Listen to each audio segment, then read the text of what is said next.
Hello, everybody. I wanted to take a minute and share with you something that came to me today. I'm doing a group session with Sitting with the Angels tonight. And I usually sit in meditation the day before, the day of. And I had this amazing visit from an angel today. And I was debating on whether to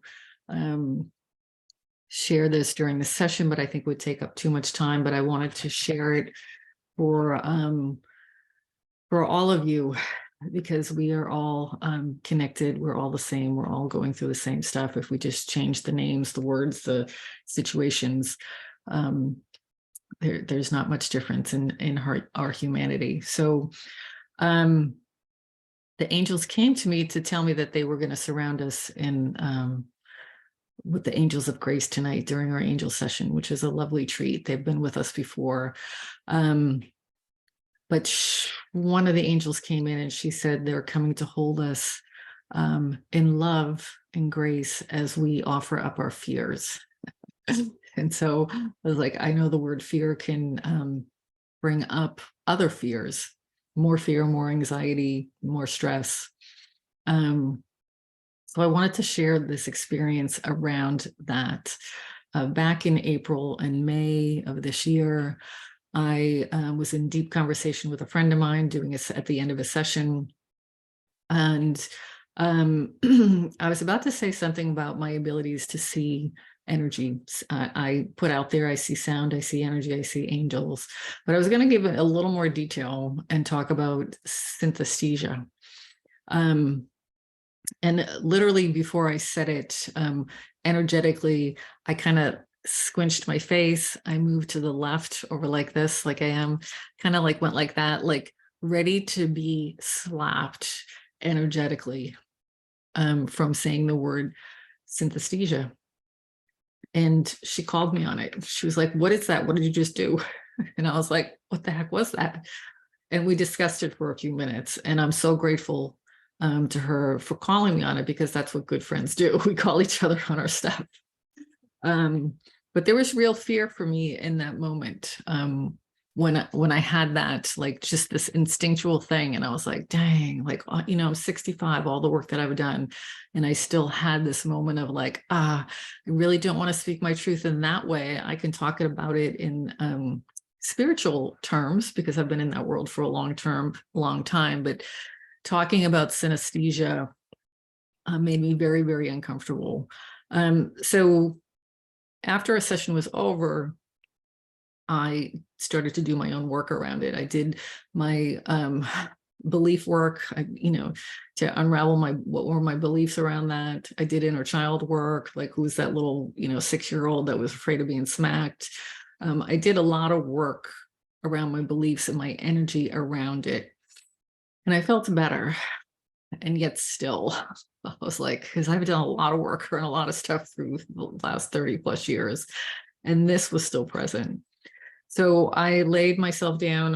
Over on the right, other side of my meditation table is my yoga mat. And I laid myself down and I invited my angels in. I asked my angels for help. I was like, I need more clarity around this. Like, I need something more. I need to understand or move through or shift this, because this was big. It felt really, really big to me. And so I asked my angels for assistance, because it's that simple, just ask. And this beautiful angel came in.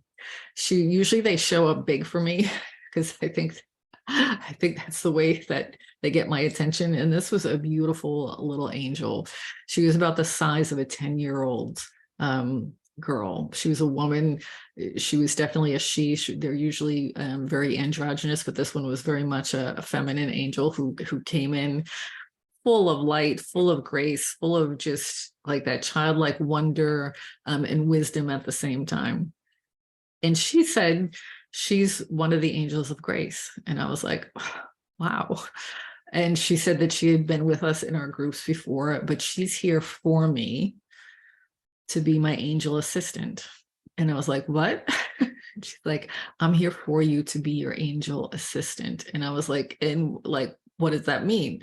And she's like, in your business and your offerings. And I'm like, don't really have a business. I'm kind of semi-retired is what I call myself. And she's like, I am here to be your assistant. Like, just take that in. And I was like, okay, it was making me nervous, right? Because I didn't quite understand.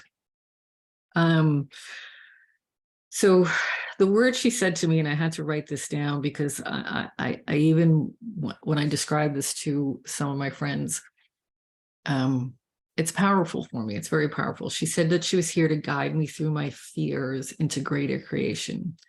She was here to guide me through my fears into greater creation. And I was like, wow, powerful.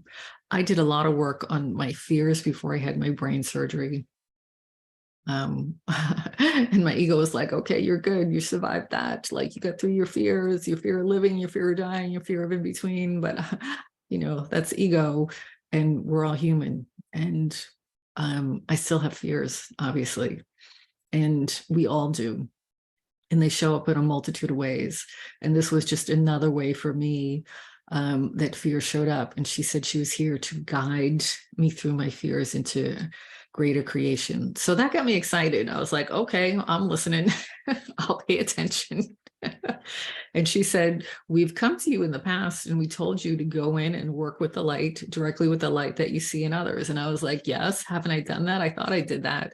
And she said, yes, and we want you to get clearer. We want you to go back to basics. And I was like back to basics. Like, what does that mean? So, this is big. So back to basics for me. What does that mean of seeing light in energy? I had to think about it just like this. It kind of throws me because it's still very vulnerable for me. And she was like, I was like, you mean synesthesia? Like, since I was a kid, of like when I saw light here, and I did, and I've talked a little bit about this here and there, but I don't really go into it because, because I was called crazy so much. And she's like, yes. And she said, what is your greatest joy besides your family? What is your greatest joy? And I was like, my greatest joy is to paint and create. I came in with it. I just love to paint and create the energy that I see. I have for 30 plus years, actually since I was 5, tried to create the energy that I see. And I have from different decades around my office here, pieces of art that I have tried to recreate of different things that I have seen through my life in different mediums. And she said, it's time, I wrote this down, it's time to describe that. It's time to describe that so others can understand it more clearly. You were asking for clarity. You have to have clarity with yourself. I was like, be careful what you ask for. She said, it's time to describe it so that others can understand it and to create the light and joy that you see. And I was like, okay. And I thought about discussing synesthesia, and there's so many different forms that I have that I didn't even know if I could describe them all. And this big, huge, kind of like now, ball of, but it was bigger, this rolling ball of energy just rolled up from my diaphragm, from my third chakra, rolled up through my heart center into my throat, into the back of my neck, and came out. It was like this big, like here, heart racing energy rolled up and moved out through my breath. It was powerful and it was vulnerable. And I let out a big exhale, and it's still vulnerable right now to discuss it. And she said to me, there's nothing to fear in being uniquely you. There's nothing to fear in being uniquely you, in expressing your gifts. And I was like, whoa, I don't think I ever heard that before. She said, this brings you joy. Be the expression of joy. Let the fear rise up and roll through, and don't hold on to it any longer. And just like then and like now, so I have goosebumps and I'm on the verge of tears because that was very powerful for me to, there's nothing to fear in being uniquely you. Feel it, let it move through. Don't let it hold you back. Be yourself, be real. It was the first time I felt like I had permission. And why did I feel like I needed permission? Because I guess I never received that or gave it to myself. So since then, the reason I'm sharing is because that was an old fear. And since then, my body has been shifting. And I've had back pain come and go, lots of spinal stuff, just age-related things that I've been working on in a multitude of ways. They get better, it gets worse, it gets better, it gets worse, it comes, it goes. And with this, there was an awareness of what is the fear that is still being held on in my cells. Because fear contracts, right? Fear contracts us. It restricts us. It stagnates us. It stops the movement of chi and flow and the life force through us. And there was this big movement, and my body is still recalibrating itself. And knock on wood, my back pain that I've had for a couple of years now is gone again. But I really took a look at what was the fear behind that pain, because fear is insidious. It shows up in a multitude of ways. Quite often it's unconscious. It hides out. It often keeps us safe, which is a good thing about fear. But it also inhibits us.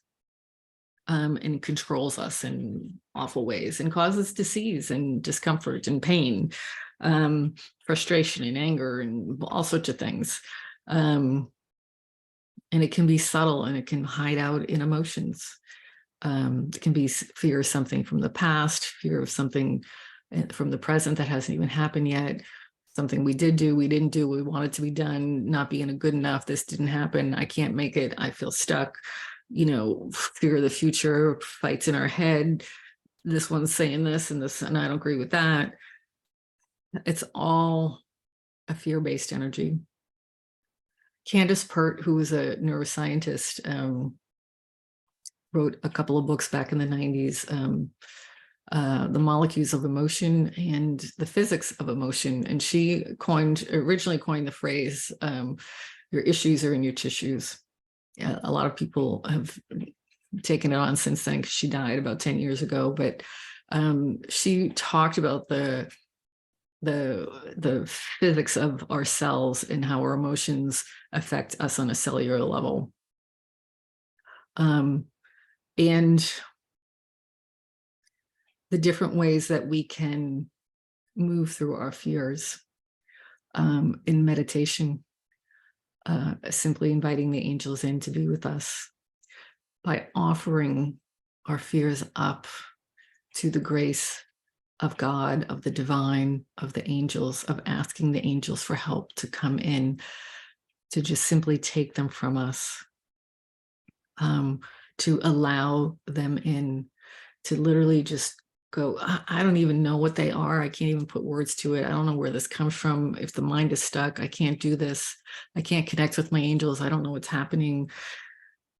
Take all of that. Take a breath and take all of that. And join us in a meditation with the angels. And you can offer, your intention can be to offer up your fears to the angels of grace, to receive peace on the other side of that, and relief from your fears and your struggles, and your discomforts and your disease, whatever it is for you, that the angels allow the angels to take it from you, that's what they are here for. And that's what, looking for my mouse, that's what they are here for, to assist us with that. So I just wanted to share that. I thought it was important, because fear is prevalent everywhere for all of us in different ways. And I hope that you can take something, a little nugget from this, and it can help you move through. And join us if you would like. Our angel sessions now are quarterly, so the next one won't be till September, but you can look on my website, awareness111.com, and sign up and join us there. Okay, thanks. Bye.